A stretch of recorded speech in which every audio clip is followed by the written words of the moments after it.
do Espírito.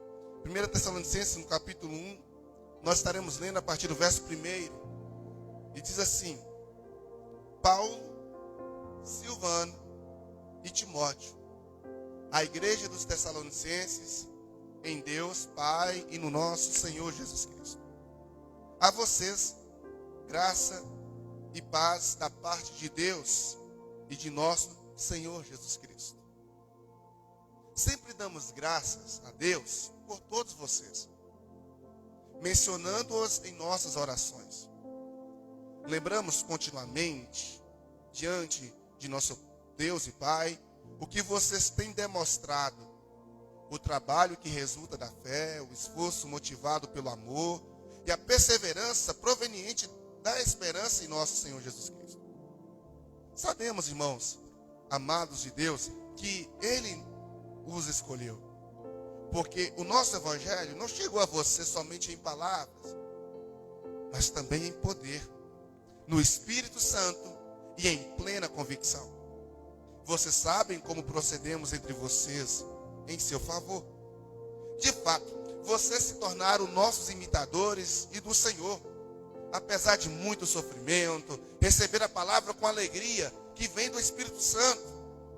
E assim, tornaram-se modelo para todos os crentes que estão na Macedônia e na Acaia. Porque, partindo de vocês, propagou-se a mensagem do Senhor na Macedônia e na Acaia. Não somente isso, mas também por toda parte tornou-se conhecida a fé que vocês têm em Deus.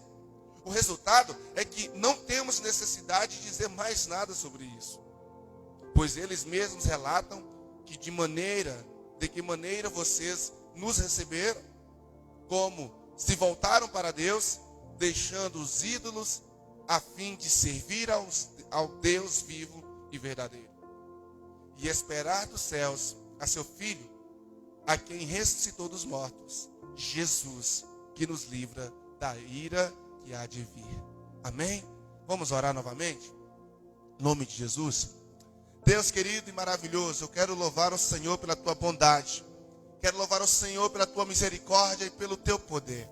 Meu Pai, em nome de Jesus, eu quero agradecer a ti pelo privilégio de estarmos aqui nesta noite como igreja, para poder refletir e meditar na sua santa palavra.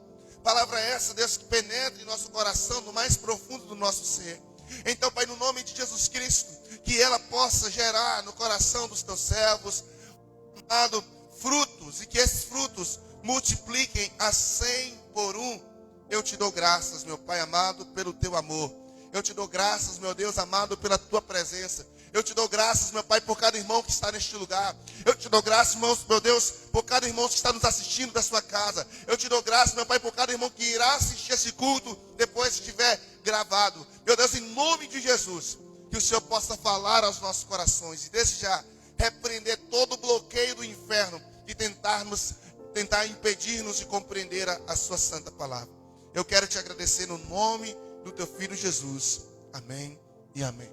Glória a Deus. Você pode aplaudir Jesus, irmãos? Aleluia! Deus é bom. Pode sentar e vamos refletir nesta palavra maravilhosa. Irmãos, eu carrego comigo um conceito de que toda vez que a gente vai estar pregando a palavra do Senhor, é como se nós estivéssemos servindo um banquete, um jantar, um almoço. A Bíblia diz que a palavra de Deus é alimento, né?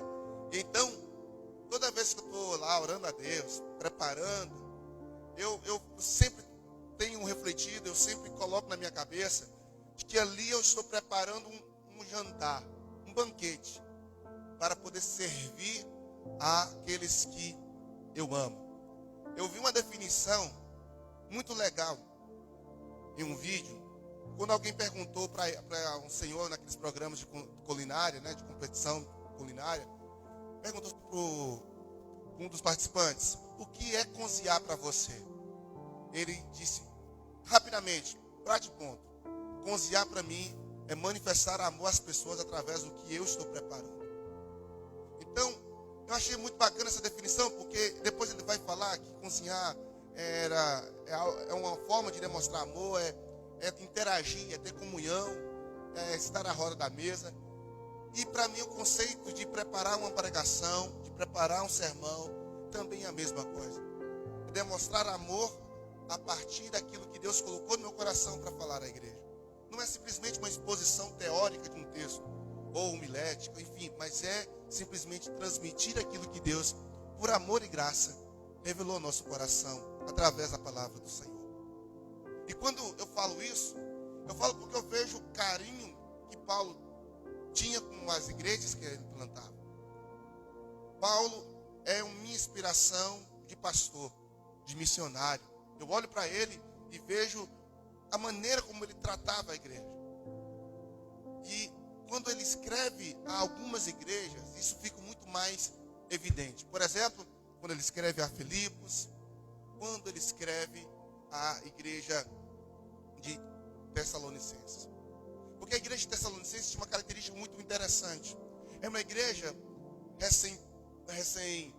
convertida, mas era uma igreja que estava ali naquela paixão, naquele amor, naquele afã. A carta de Paulo aos Tessalonicenses é bem parecida com a carta que ele escreve aos Efésios, que é uma outra igreja que a gente percebe um tato carinhoso do apóstolo Paulo em falar daquela igreja. Então, quando ele escreve Tessalonicenses, aqui o texto que você leu, você vai perceber comigo que esses 10 primeiros versículos que lemos, o apóstolo Paulo está trazendo para essa igreja alguns elogios, falando do perfil desta igreja, como ela era, como ela se comportava. E uma das questões que o apóstolo Paulo vai encerrar essa carta aos Tessalonicenses é dizendo para que eles pudessem continuar nesta mesma jornada que eles estavam demonstrando na fé. Por isso, o tema da mensagem de hoje é as credenciais de uma comunidade, de uma igreja fiel.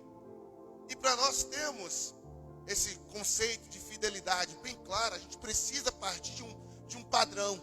Nós precisamos partir de um modelo.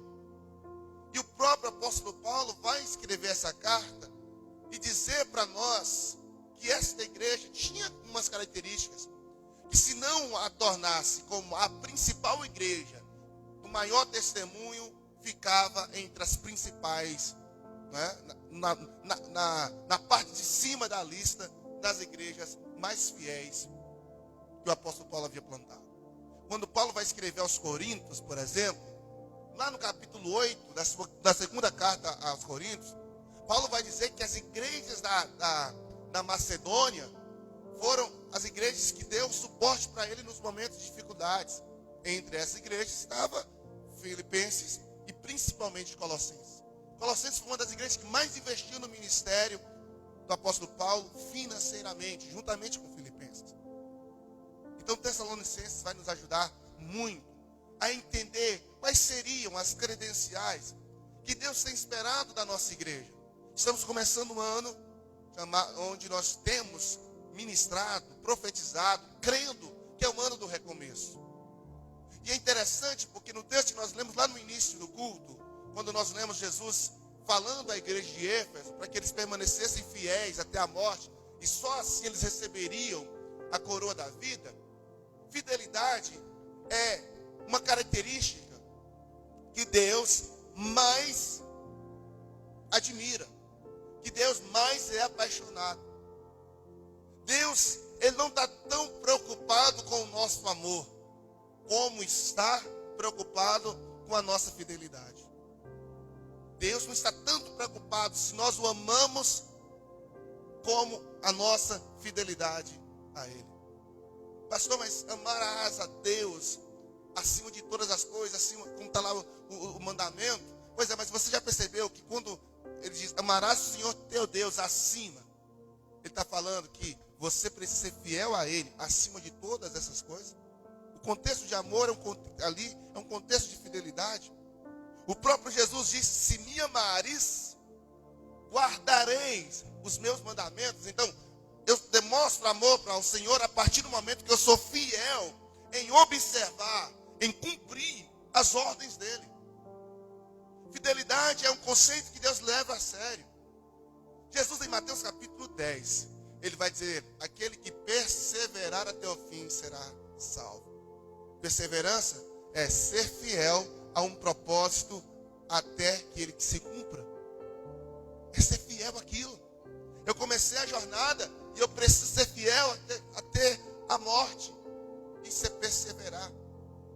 Quando o apóstolo Paulo diz, combati o bom combate, acabei a carreira e guardei a fé, ele está dizendo, em minha jornada, eu permaneci fiel àquilo que o Senhor me chamou para fazer. É só nós lembrarmos o que Jesus disse para Ananias, quando Ananias foi convidado por Jesus para ir orar por Paulo, ou até então Saulo, e ele disse, mas como eu vou orar por esse homem, se esse homem veio aqui nos perseguir, nos matar? E aí Jesus vira para Ananias e fala, olha, vá, porque ele é para mim um instrumento escolhido para pregar o evangelho. E ele vai saber o quanto é importante sofrer pelo meu nome.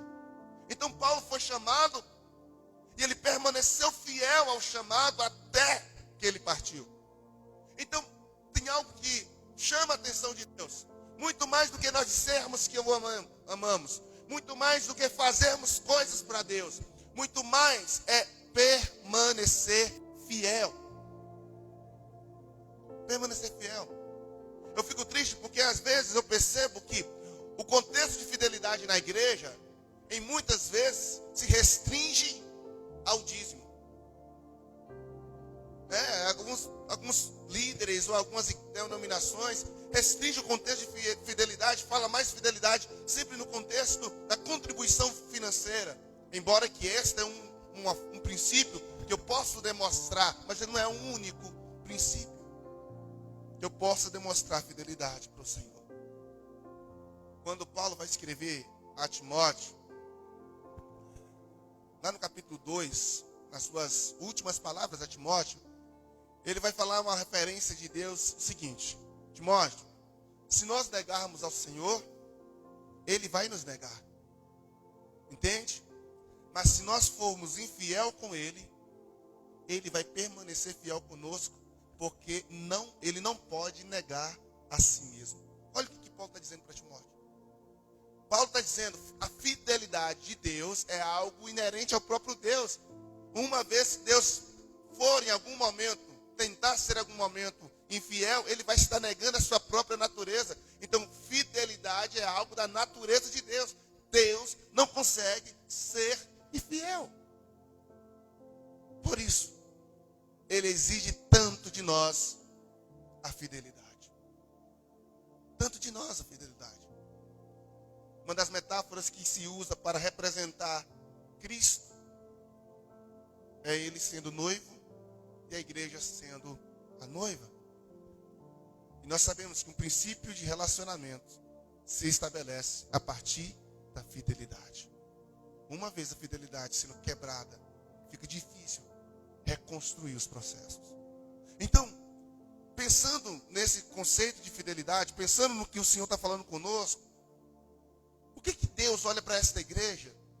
E eu falo especificamente para nós aqui, para você que é membro dessa igreja, que está aqui, para você que nos assiste.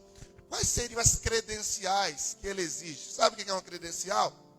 É quando você vai para uma reunião e você recebe aquela carteirinha, né? E você só entra e participa dali se você tiver uma carteirinha.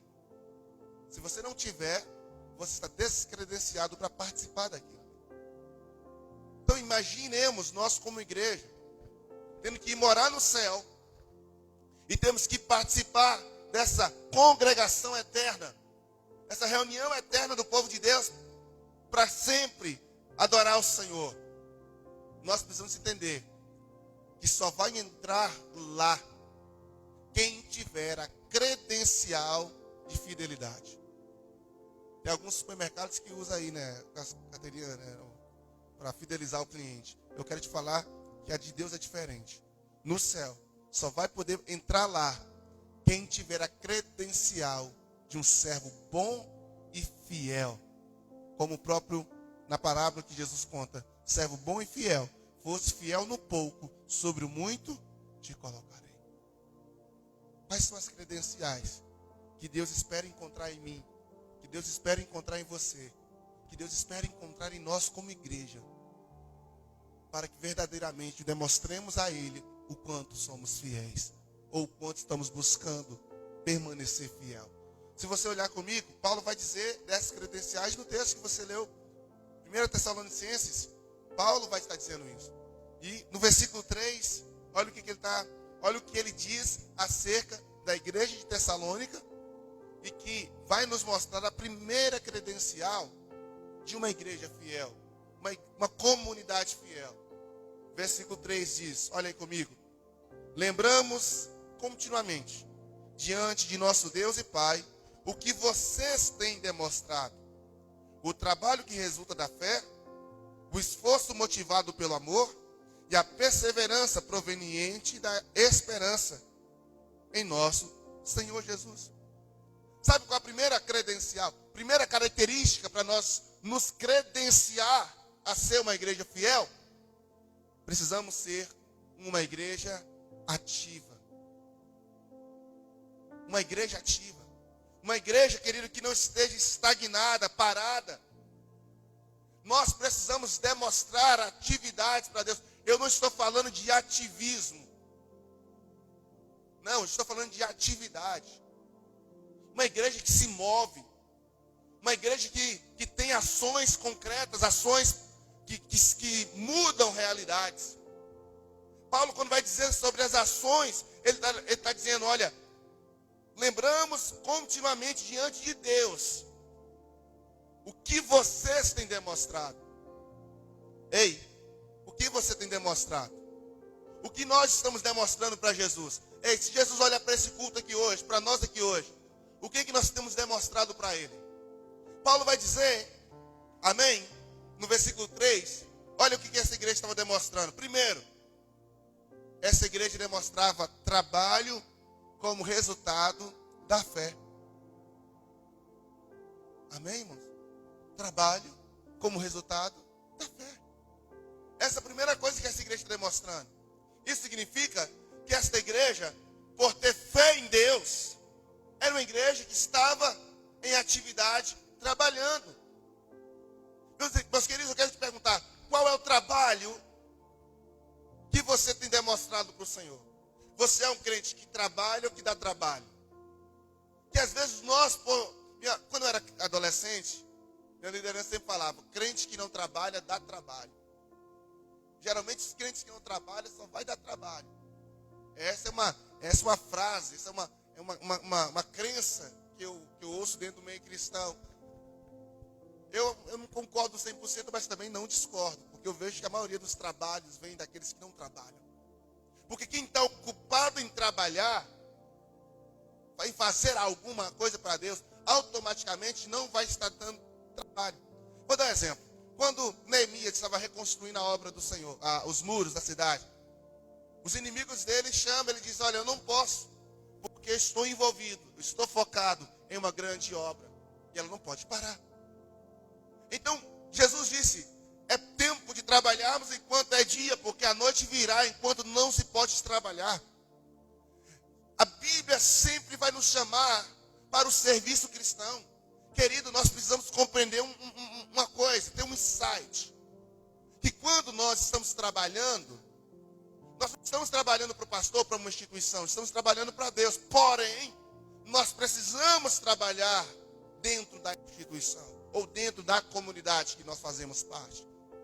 O apóstolo Paulo vai ser tão enfático, que o próprio Paulo, se não me falha a memória, na segunda epístola de Tessalonicenses, ele vai dizer exatamente isso para os irmãos de Tessalônica. Ó, quem não trabalhar, não come. Porque a igreja de Tessalonicenses, e algo que nós vamos ver mais à frente, vivia tanto na esperança da volta de Jesus, que alguns deles estavam abandonando seus empregos. E Paulo vai dizer, não, quem não trabalha não vai comer. E às vezes nós estamos assim, queridos, somos egoístas.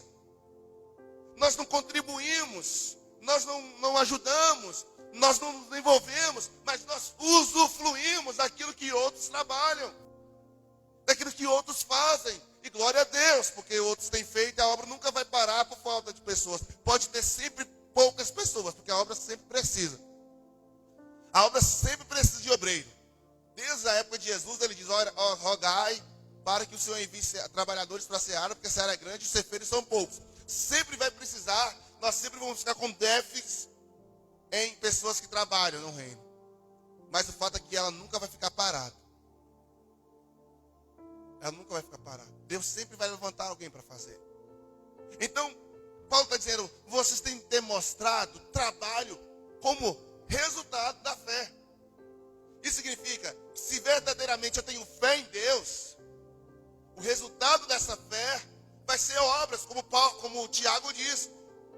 A fé sem obras é morta. Então, trabalho automaticamente, trabalhar e orar, e na seara e na vinha dos... É fundamental. Um cristão que quer ser fiel a Deus, demonstrar sua fidelidade através do serviço. E a pergunta é, o que você tem envolvido? Quais têm sido os projetos que você tem envolvido? Quais projetos que nós estamos engajados como igreja, como pessoa, como discípulo, na obra de Deus? Porque se você está parado, querido, tem alguma coisa ficando por fazer. E você é essa pessoa que irá fazer. Mas Paulo continua dizendo que essa igreja era ativa por causa do trabalho, o resultado da fé. Olha aí no verso 3. Mas o esforço que era motivado pelo amor. Ai, pastor, eu estou desmotivado. E às vezes a gente fica muito procurando motivação nas pessoas, né? Ninguém me motiva, ninguém fala uma palavra para mim. Mas Paulo está dizendo que esta igreja ativa, e essa igreja ativa, demonstrando fidelidade, a motivação dela em fazer, em se esforçar, não era o elogio do pastor, não era o reconhecimento da comunidade, era o amor que eles tinham pelo reino, pela causa, pelo evangelho. Querido, o que Paulo está dizendo é, vocês têm se esforçado, e esse esforço tem sido gerado por causa do amor que vocês têm. Quem ama se esforça.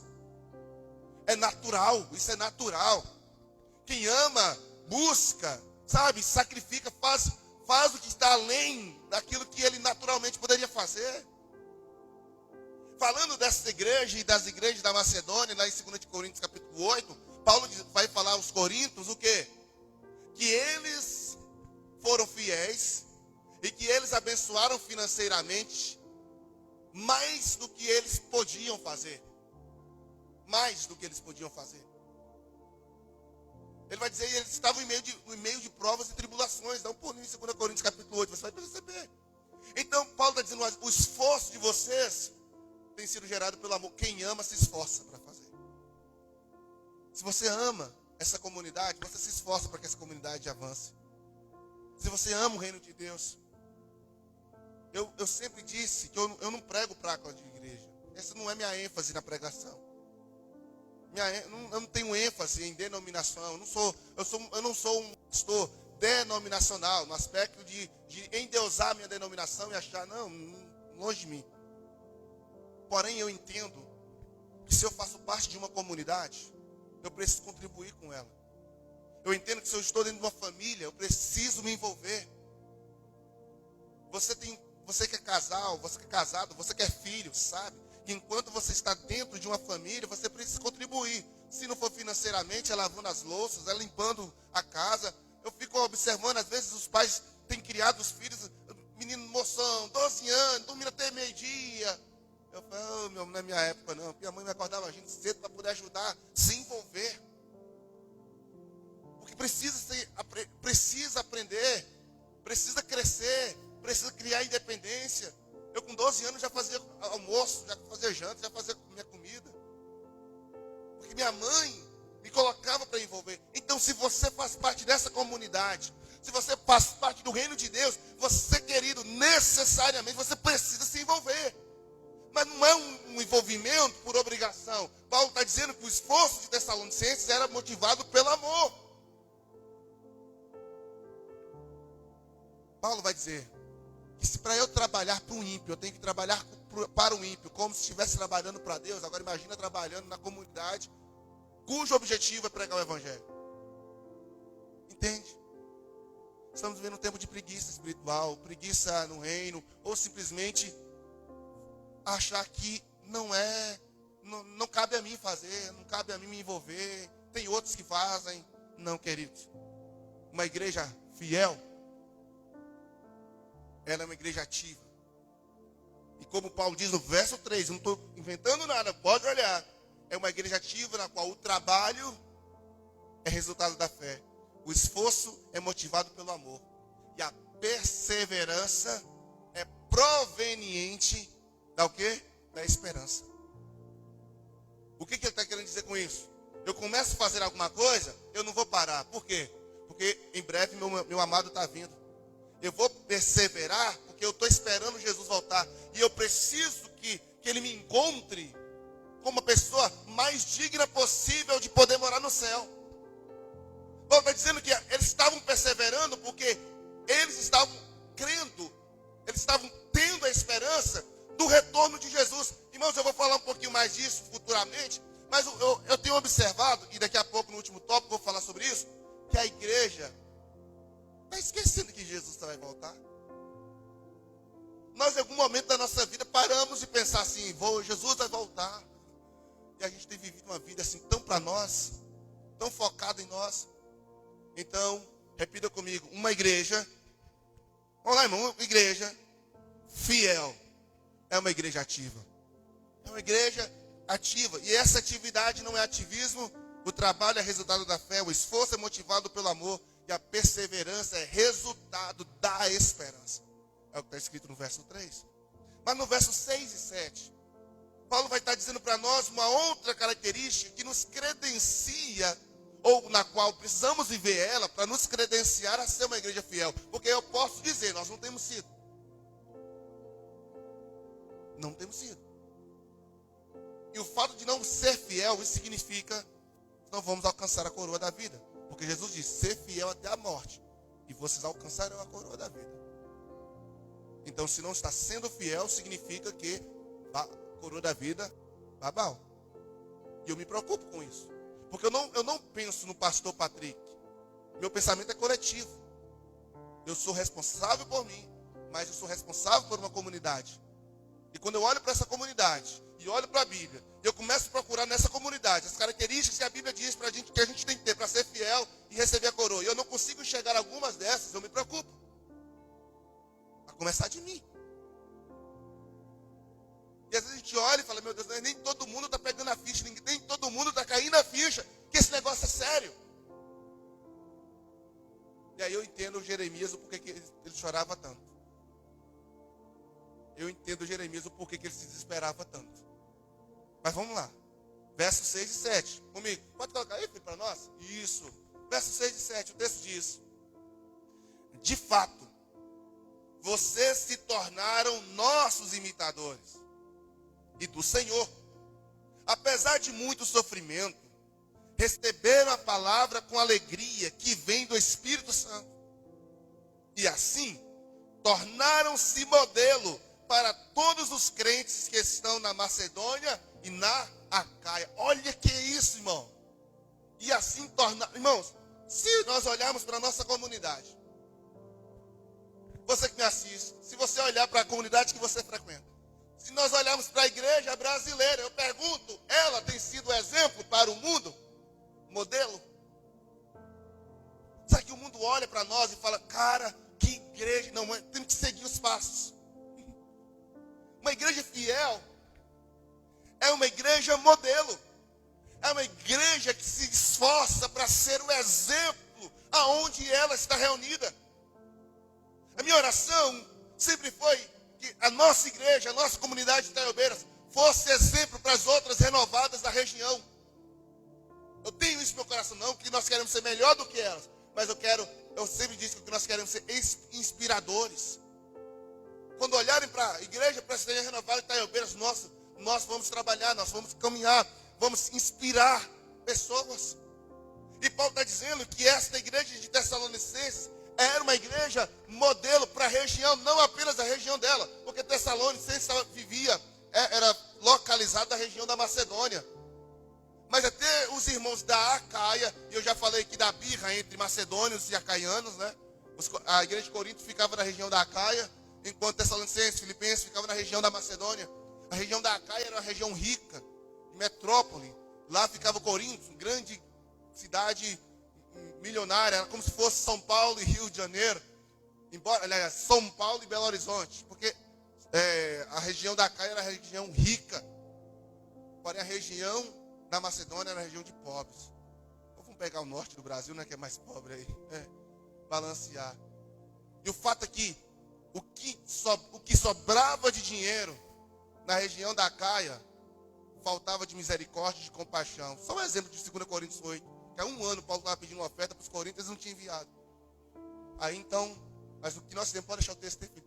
Mas quando a igreja da Macedônia era uma igreja de pessoas mais carentes, mas era uma igreja de pessoas voluntárias, que não apenas contribuíam financeiramente, mas se doavam. Só para vocês lembrarem um pouco de Epafrodito, que estando tão doente, ele não poupou a sua própria vida para ir levar a oferta para Paulo. A oferta que a igreja de Filipe estava mandando. Paulo fica admirado, que percebe que o homem no estado que ele estava, arriscou uma viagem tão longa. Paulo estava preso lá em Roma para receber a oferta. Então percebe a característica dessas duas regiões. Então quando Paulo está dizendo, olha, vocês têm sido exemplo, não apenas aí em Macedônia, mas também na região da Caia, ele está falando, o testemunho de vocês, o exemplo de vocês, está indo além das fronteiras. E eu me preocupo, irmãos, porque uma igreja fiel, ela precisa de um testemunho poderoso assim. E sabe quem é? Quem é que leva o testemunho da nossa igreja para outra igreja, para outra cidade, para outro país? É os membros da nossa igreja. É você que está sendo representado, não é o pastor Patrick. Lá no trabalho, alguém conhece, dona Cícera, era de qual igreja? Presbiteriana Renovada. Qual é a referência que eles vão ter da igreja Presbiteriana Renovada? É o Cizinho. Eles vão olhar, lá é representante. Danúbio é na escola, Vitor nas viagens, Bruno. Enfim, nós somos. E aí me faz lembrar, Romanos capítulo 2, quando Paulo vai dizer que o nome do Senhor tem sido blasfemado entre os gentios por causa dos próprios santos. Isso significa que o seu testemunho lá no seu trabalho vai glorificar a Deus ou vai levar as pessoas a blasfemar dele. Da mesma forma que o seu testemunho lá fora vai levar a nossa igreja como sendo uma igreja exemplo, ou como quem faz parte daquela igreja. Você já deve ter ouvido aí. Às vezes por causa de 2 ou 3 membros de uma igreja, às vezes toda a comunidade é criticada. Por causa de 1 ou 2 pastores na mídia aí, que às vezes faz coisa errada, todos os pastores são ladrões. 1 ou 2 padres que comete aí algum erro, todo padre é pedófilo. E não é por aí. Mas aqui a gente está olhando para uma igreja, e olha aí comigo, irmãos, percebe o verso, olha bem, foca no verso aí. O verso está dizendo que eles, coloca no verso 7, filho, eles conseguiam ser modelo, por quê? Por que eles conseguiam ser modelo? Verso 7. Cadê? Verso 7. De fato, verso 6, verso 6. Isso. De fato, vocês se tornaram. Por que eles eram modelo? Porque eles se tornaram imitadores de quem? Do próprio Paulo e do Senhor. Tornaram nossos imitadores, então, imitador do apóstolo Paulo e consecutivamente imitador de Jesus. Uma igreja modelo, nós não precisamos fazer nada de diferente, irmãos, para ser uma igreja modelo. Para ser uma igreja bem vista, uma igreja que verdadeiramente é um exemplo. Só precisamos imitar o que Paulo fez, o que Jesus fez, o que os apóstolos fizeram, o que Jeremias fez. Só isso, irmãos. Nós muitas vezes queremos implantar muita coisa, tal. Não, é só imitar tudo que os nossos antepassados fizeram. A Bíblia não precisa de atualização. Entende? Não precisa. Porém, nós queremos atualizar nossos conceitos. Nós queremos dar uma interpretação nova para aquilo que já é aquilo. Nós procuramos as nossas justificativas nos pensadores da nossa época, nos filósofos, enfim, nos profissionais aí do desenvolvimento humano. E aí nós nos baseamos, eu disse aqui, no culto passado, retrasado, Platão, Aristóteles, Sócrates, tantos outros, Pitágoras, tantos homens inteligentes que já passaram, todos eles morreram. Todos eles morreram. Todos eles tiveram contribuições maravilhosas na sociedade, tiveram, mas a pergunta é, depois que eles morreram, eles foram para onde? Eu não vou falar, foi para o inferno, não sei. Alguns deles acabam, pela sua história, sua biografia, nos dando a entender isso. Porque a Bíblia diz, pelo fruto se conhece a árvore, não é isso? Porém, o fato é que eles podem ter dado uma contribuição maravilhosa aqui na terra. Mas depois que eles morreram, eles podem estar lá no inferno, longe da presença de Deus. O que eu quero dizer é que por maior que o camarada seja gênio, inteligente, por maior que ele conheça as demandas da sociedade, da família, enfim, de tudo, esses homens não podem ser a nossa regra de conduta. Precisamos filtrar aquilo que é aplicável à vida comum enquanto estamos aqui na terra, mas olhar que muitos desses pontos teóricos, filosóficos, nos distanciam da fé e que nos levam para uma ponte distante do Evangelho. E no final da vida, podemos seguir o mesmo caminho que eles. O que eu quero que vocês entendam é que nós estamos falando de uma igreja grega, uma igreja que tinha cultura helenista bombando, mas diante de tantos filósofos, porque Sócrates já tinha acontecido, Platão já tinha passado, eles conheciam esses homens todos. Mesmo diante de tanta cultura helenista, tanta cultura greco-romana, pairando naquela época, eles procuraram imitar quem, irmãos? Jesus e seu pastor Paulo. Deu para entender? Jesus e Paulo. E o fato deles procurar imitar eles dois, eles serviram de modelo, inclusive está sendo modelo para a igreja presbiteriana renovada de Taiobeiras hoje. Hoje nós estamos aprendendo a ser uma igreja fiel, baseado no testemunho que os irmãos tessalonicenses deram quando eles viveram. Quem está entendendo, diga amém. Então, querido, está na hora de a gente começar se eu quero recomeçar, eu tenho que recomeçar da maneira certa. O ano está nos dando a oportunidade de começar de novo. Só que a pergunta que eu faço é, como você quer recomeçar? Não adianta querer recomeçar com os mesmos pensamentos de antes. Não, eu preciso mudar a forma de eu enxergar as coisas. Se não mudar a forma de como se enxerga, você não vai mudar a forma como você age. Porque a forma como nós agimos está associada com a forma que eu interpreto, a forma que eu vejo o mundo, a forma que eu compreendo. Então é necessário entender aqui, queridos, qual o testemunho que você tem dado. As pessoas olham para nós como igreja e dizem, verdadeiramente essa é uma igreja fiel, uma igreja cristã? Ou simplesmente nos tornamos como uma comunidade social, um Rotary Club, ou uma associação de pessoas que reúne 2 vezes por semana para poder discutir sobre um tema bíblico? Não, a igreja não é um clube, não é o Rotary. A igreja não é uma comunidade, uma sociedade secreta. A igreja é a agência de salvação na terra. Você está entendendo isso, irmãos? Está entendendo o nível que nós somos? Nós somos a agência de salvação na terra. Representantes legais de Jesus Cristo. Continuadores da pregação do Evangelho.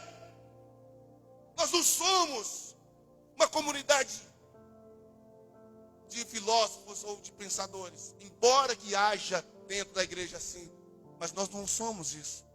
Então essa igreja decidiu imitar Paulo, imitar Jesus. E o fato delas imitarem a Paulo e a Jesus fez com que ela se tornasse exemplo, não apenas na região que ela estava, mas nas regiões aonde se ouvia falar dela. Olha, observe aí verso 8, dá uma olhadinha comigo. Verso 8. Olha o que Paulo vai dizer acerca dos Tessalonicenses e o testemunho deles em outros lugares. Porque partindo de vocês, propagou-se a mensagem do Senhor na Macedônia e na Acaia. Não somente isso, mas também por toda parte se tornou-se conhecida a fé que vocês têm em Deus. O resultado é que não temos necessidade de dizer mais nada sobre isso. Irmãos, imagina aí, Paulo está falando aonde nós vamos, na Acaia, na Macedônia, o testemunho de vocês, a evidência da vossa fé se tornou tão clara que nós não precisamos falar mais nada. Nós não precisamos fazer nem mais nenhum tipo de comentário, porque é tão claro partindo de vocês.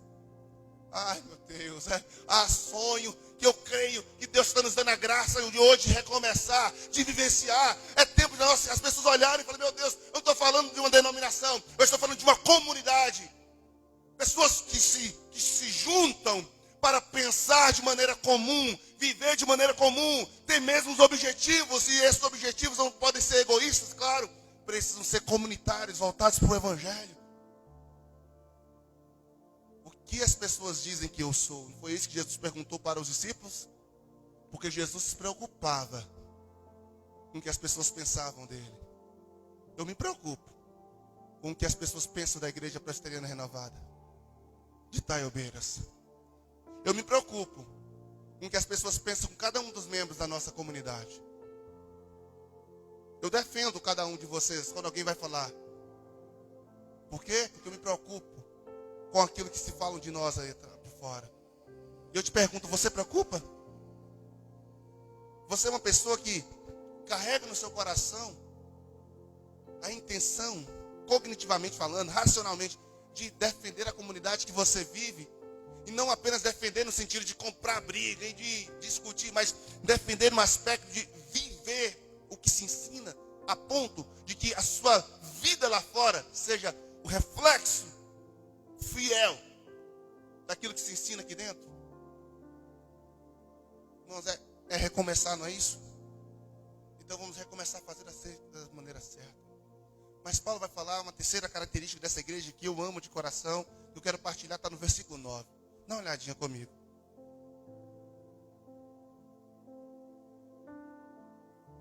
Quando eu pensei em falar sobre isso aqui, eu pensei, será que não é redundante?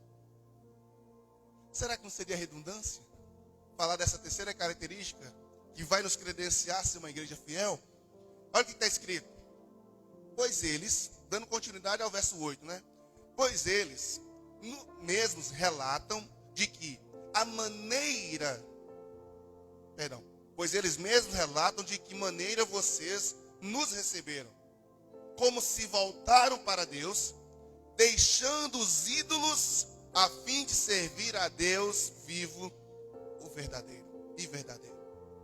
Paulo está dizendo, olha, os próprios da região da Acaia, eles mesmos falam para a gente como vocês se converteram e como vocês nos receberam, a ponto de vocês receberem a mensagem e automaticamente se desfazerem dos ídolos para servir a um único Deus verdadeiro.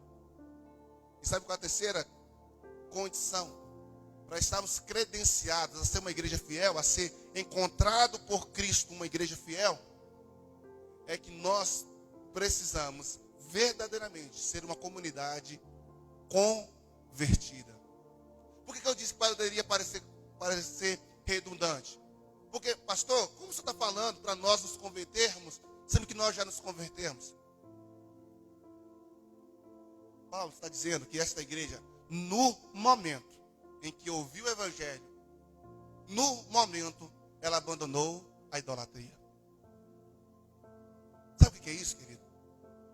É que às vezes a gente ouve algumas palavras de Deus para a nossa vida, de correção, de disciplina, de direcionamento. E a gente ouve aquilo e fala, muito bem, gostei da palavra, pastor. Gostei, realmente é a palavra de Deus. Mas não estou pronto para poder mudar isso agora. Muito bem, pastor, gostei da palavra, é uma bênção, mas eu não quero fazer isso agora. E aí é onde eu me preocupo. Porque nós nos simpatizamos com a verdade pregada, mas nós não decidimos viver de maneira imediata aquilo que eu ouvi da pregação. Eu acho legal, eu acho que realmente é isso mesmo, tem que ser assim, é o ideal, porém, conscientemente eu decido não fazer alguma coisa para chegar no nível que foi ensinado. E aí é que está o maior desafio. E eu falo como pastor e como ministro, que muitas das vezes nós pregamos, e as pessoas entendem, mas elas não decidem racionalmente pôr aquilo em prática. Por quê? Porque ela está apegada a algo. E esse algo acaba se tornando um ídolo para a vida dela. O ídolo do orgulho. Porque o orgulho pode se tornar um ídolo. Porque quando você não quer desapegar do orgulho para cumprir um princípio bíblico, esse orgulho se torna um ídolo. Um vício. Um estilo, um comportamento. Um desejo. Amém? Planos. Tem planos, objetivos. E eu sei que, cara, Deus falou claramente que isso está sendo uma pedra de tropeço. Porém, eu quero continuar me tropeçando, porque eu não quero tirar essa pedra agora. Queridos, olha bem. Olha que coisa séria. Quando Pedro prega no capítulo 2 de Atos, imediatamente após a pregação, sabe o que aquele povo pergunta para Pedro? O que faremos, varões e irmãos? Eles perguntam. E agora, diante do que você disse, Pedro, o que nós precisamos fazer? Quando nós olhamos João Batista pregando, raça de víboras, arrependei-vos, porque o machado está posto à raiz da árvore e tal. É uma pregação dura. A multidão vinha para ser batizado por João Batista, porque eles reconheciam que eles estavam errados, e a partir daquele momento eles estavam decidindo mudar. E ao contrário dos nossos tempos e alguns contextos, quando a gente fala um pouquinho mais severo, puxado, usa um termo que muitas vezes naquele momento até o impróprio, mas as pessoas, não, uma mensagem dessa aí não tem como não. Nos tornamos como aqueles bandos de crentes de João capítulo 6, que um dia antes, quando Jesus fez o milagre e multiplicou o pão, glória a Deus. Mas um dia depois, quando Jesus disse, eu sou o pão vivo e desceu do céu, quem não comer da minha carne e beber do meu sangue não tem parte comigo, foi todo mundo embora. Uma igreja fiel está disposta a aplicar na sua vida aquilo que é ensinado na pregação. Eu preciso aplicar. Eu preciso viver. Eu preciso entender. Deus vai doer em mim. Deus, eu vou ter que fazer, vai sofrer. Vou. Então que sofra, que doa, que chore, mas faça. Porque foi isso que Pedro respondeu para todo aquele concílio em Jerusalém. Melhor obedecer a Deus do que a homens. Tu acha que Jeremias não queria casar? Camarada noivo, feliz, e Deus chega para ele, separa dela, não é para você casar. Imagina o coração de Jeremias. Imagine ele fazendo planos com a sua noiva, amém? Aqui, irmãos, fazendo planos com a sua noiva, filho e tal, e Deus chega para ele, não é para você casar. Gente,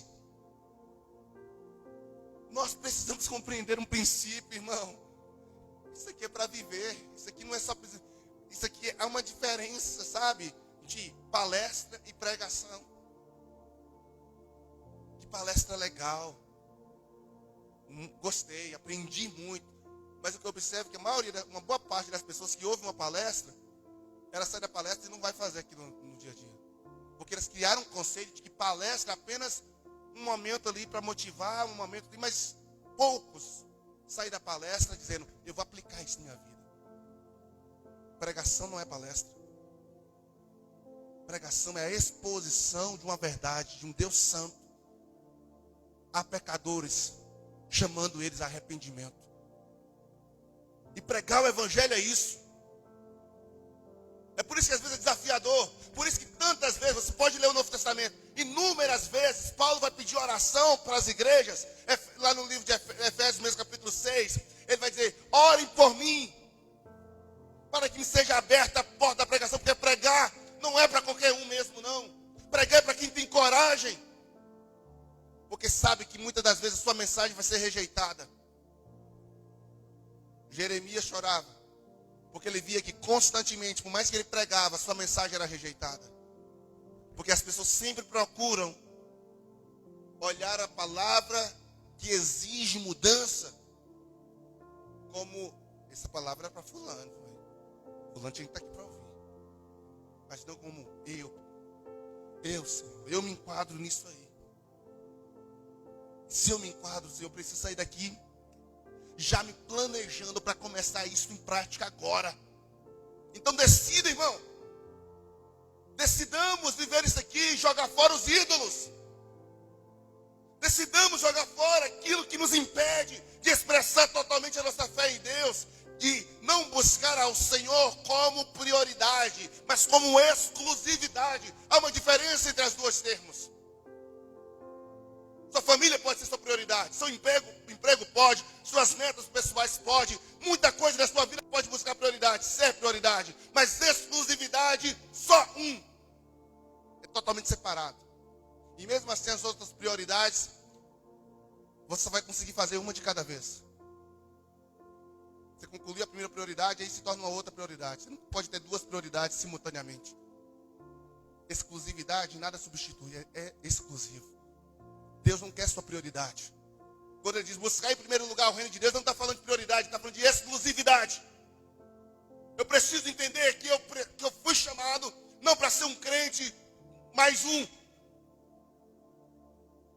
mas para ser aquele que vai fazer a diferença por onde eu passo. E eu quero concluir, querido, dizendo no versículo 9 e 10. A segunda característica que me credencia e que irá nos credenciar para ser uma igreja fiel. Verso 9 e 10. Lá no finalzinho do verso 9.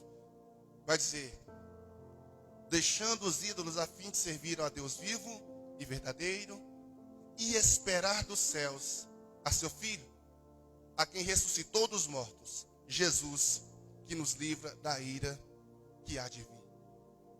Que nos livra do quê, irmão? Da ira que há de vir. Como eu disse há pouco, temos vivido como se Jesus nunca mais vai voltar. Temos vivido o dia a dia comum. Quem é que lembra? Nossa, Deus, Jesus, menos um dia para a volta de Jesus.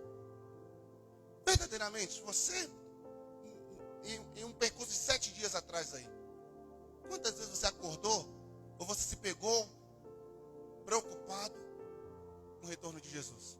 Quem veio nos 2 últimos cultos deve ter ficado, porque eu preguei dentro desse contexto.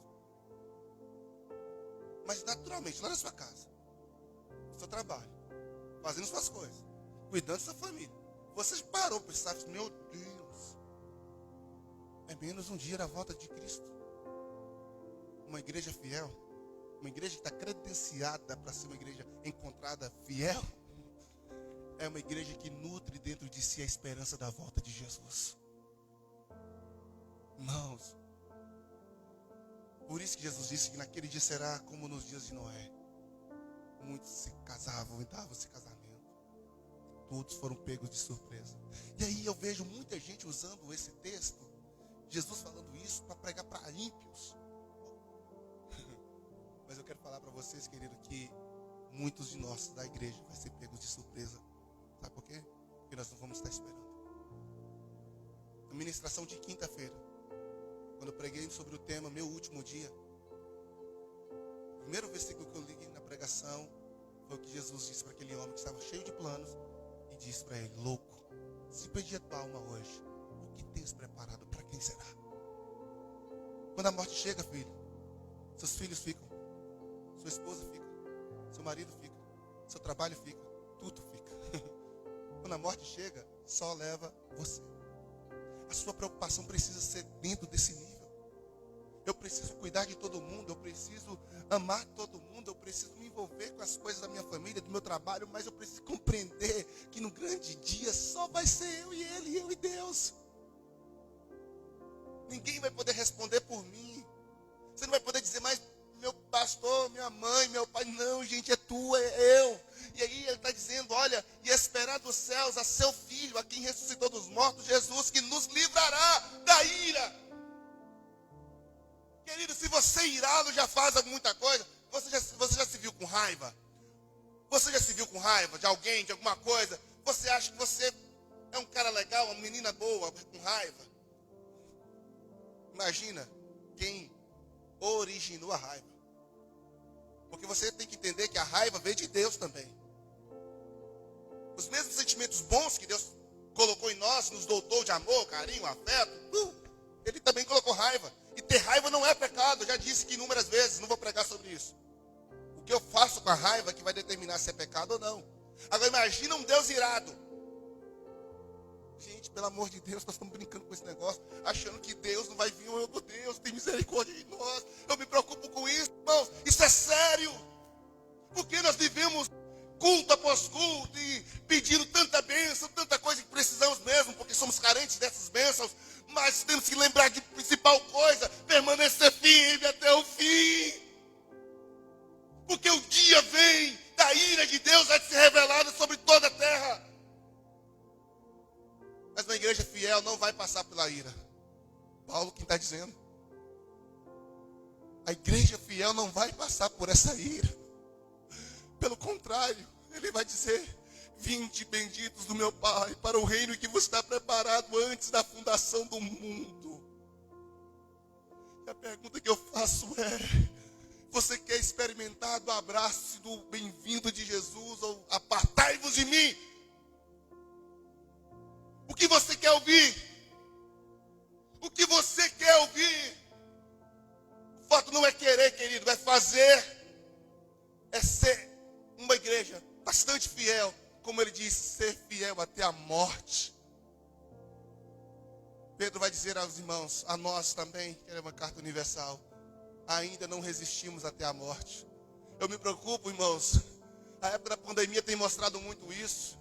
Tem pessoas, eu entendo, temos que ser prudentes. Isso aqui não é uma palavra para você ser imprudente, mas eu estou falando o seguinte: os nossos irmãos antes arriscavam a vida, arriscavam ser comidos por leões, arriscavam ser feitos tochas humanas. Imagina aí alguém jogar óleo quente, jogar óleo em você, riscar um fósforo e te deixar queimando. Aquele cheiro de churrasco humano, exalando pela janela. Nero fazia isso. Os nossos irmãos da fé, eles não temiam morrer. Qual a diferença de morrer com vírus e morrer comido por um leão? É morte do mesmo jeito. Um vírus nos tocou dentro da casa, eu não estou falando para ser irresponsáveis, mas nós temos usado o vírus para não pregar, o vírus para não cultuar, o vírus para não fazer tanta coisa. Tem misericórdia. Isso, irmãos, preste bem atenção. Onde está a igreja fiel? Estou falando para uma meia dúzia de irmãos no mundo inteiro. Nós nos paralisamos. O diabo não usou Nero, não usou mais de 10 imperadores que em sequência detonou com a igreja primitiva. Ele usou um vírus. E a igreja está tremendo com medo. Eu não vou não, irmão. Porque eu não quero ver meu parente. Irmãos, eu não estou sendo irresponsável. Todas as normas de segurança precisam ser tomadas. Mas o que eu estou falando é que nós levamos isso para um nível totalmente oposto do que a Bíblia diz para nós sermos. O que adianta eu poupar minha vida dentro da minha casa com saúde?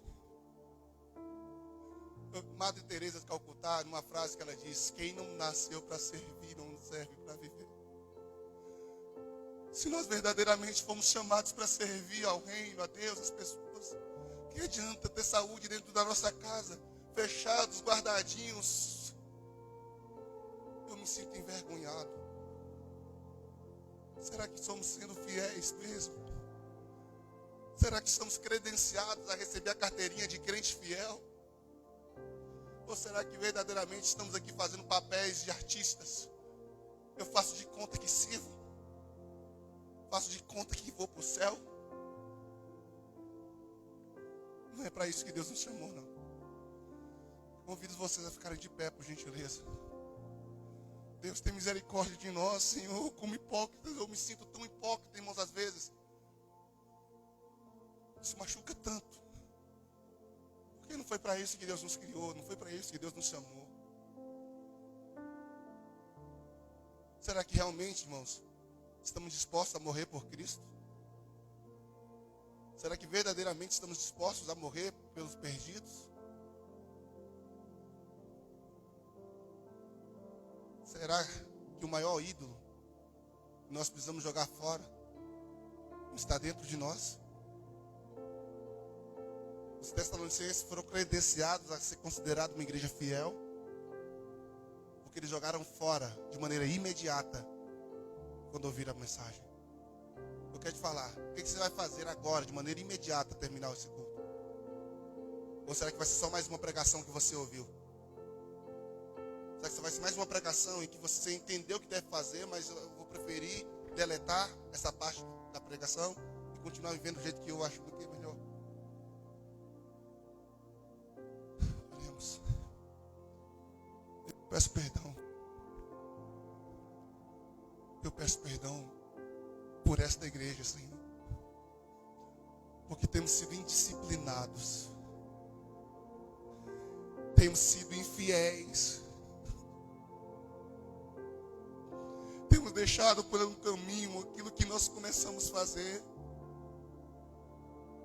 não temos sido fiéis em nada daquilo que nós planejamos. Senhor, é um recomeço. São mais 360 dias pela frente que precisamos todos os dias buscar motivação, não nos elogios dos homens, mas no amor, como Paulo disse que essa igreja fazia, motivada pelo amor. A buscar perseverar, Senhor, não porque eu estou querendo, não porque é bom, mas é porque eu tenho uma esperança que o Senhor vai vir. E eu quero apresentar ao Senhor um resultado melhor. Oh Deus, eu quero fazer valer cada dia que o Senhor me concedeu nessa terra. Tem misericórdia de nós, Senhor, que não seja apenas mais uma pregação, que não seja apenas mais uma advertência, Senhor, mas que seja a noite crucial de uma transformação verdadeira. Deus poderoso, tomamos consciência, Senhor, que nós não podemos fazer a obra, cumprir o chamado só quando tem tempo, ou quando não tem uma adversidade, ou quando não tem um risco. Precisamos correr risco, sim, porque o Senhor não apenas arriscou a sua vida, como o Senhor deu ela. Os nossos antepassados não apenas arriscaram as suas vidas, mas como deram a ela. Eu não falo nem dos tempos bíblicos, eu falo dos primeiros missionários existentes no mundo. Tantos missionários que abdicaram das suas vidas, morreram em campos, meu Pai, na África, até aqui no Brasil, no período imperial. Meu Deus, tem misericórdia, porque nós não temos feito nada em relação aos nossos antepassados. Nós não temos conseguido transmitir para a próxima geração a paixão, o fogo, o desejo ardente que arde em nós. Querido, peça a Deus nesta noite para restaurar você. Peça a Deus para ressuscitar em você algo que talvez você sinta que perdeu. Quem sabe a paixão, a motivação, quem sabe a alegria. Peça a Deus, meu Pai, nessa noite ressuscita em nós a paixão, o desejo, Senhor. Ressuscita em nós o que eu querer, meu Pai, que nós voltemos para nossa casa cheio de planos, cheio de metas, cheio de objetivos para cumprir neste lugar, nesta obra, nesta igreja, nesta comunidade. Deus, ressuscita, Senhor, os trabalhadores desta seara. Não porque nós seremos salvos por essas obras, mas as obras testificam da salvação que experimentamos em Cristo Jesus. Por isso, Deus, nessa noite, perdoa-nos. Perdoa-nos pela nossa infidelidade financeira. Perdoa, Senhor, pela nossa infidelidade no servir. Perdoa, Senhor, pela nossa infidelidade na comunhão. Perdoa, Senhor, na nossa infidelidade da pregação. Perdoa-nos pela infidelidade do testemunho. Deus, uma traição dói demais. Uma traição machuca a alma. Uma traição quebra quem somos internamente. E é por isso que quando o Senhor diz para Oséias para ir à casa de prostituição e casar com uma prostituta, porque o Senhor queria mostrar para aquela nação o quanto o Senhor estava ferido, porque havia se relacionado com uma prostituta chamada Israel, e constantemente ela o traía com outros deuses. Nós pedimos perdão, porque nós temos traído o Senhor. Porque naquele dia em que nós levantamos a nossa mão, Aquele dia que decidimos andar em seus caminhos, nós dizemos: seja o Senhor o centro da nossa vida, seja o Senhor o mestre, seja o Senhor, escreva o nome no livro da vida. Mas a partir daquele dia, nós temos andado em outros caminhos, temos feito outras escolhas, temos criado prioridades e tirando a sua exclusividade. Deus, perdoa esta igreja, me perdoa como pastor dessa igreja, me perdoa como líder espiritual, como mentor, como pai, me perdoa, Senhor. Que a partir desta noite, nós voltemos para o caminho da fidelidade. Pelo menos pelos que estão aqui. Pai, eu não quero ser encontrado infiel. Eu não quero ser encontrado como alguém que se distanciou. Eu quero viver o que o Senhor disse para Éfeso: lembra onde caíste, se arrependa e volta.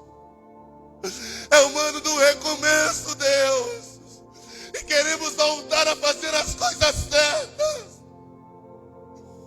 Mesmo que isso implique em sofrer, Senhor, consequências na carne, mas sabendo que o nosso espírito será salvo. Paulo foi enforcado, Senhor.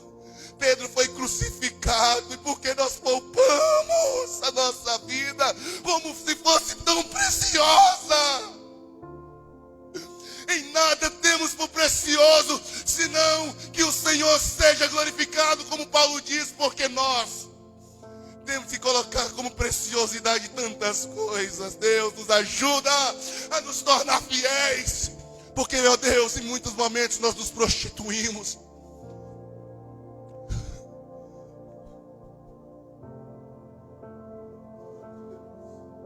Oh Deus, perdoa, Jesus. Nos ajuda a começar de maneira diferente, Senhor. Nos ajuda a recomeçar. Deus, como um casal que se reconecta e decidem voltar a viverem juntos, debaixo de princípios, debaixo da honra, do respeito. Como se nós tivéssemos divorciado do Senhor por um tempo. Como se nós tivéssemos, Senhor, separado do Senhor por um tempo, te traído. Mas nessa noite, Pai, nós imploramos: receba-nos de volta, Senhor. Receba-nos de volta, Deus, e nós queremos nos comprometer a permanecer fiel. Nunca mais te trair com outros ídolos, com outros desejos, com outras prioridades. Deus, perdoa. Eu estou orando por esta igreja, pelos que estão aqui, pelos que estão assistindo, pelos que irão ouvir, pelos que estão em casa. É tempo de transformação.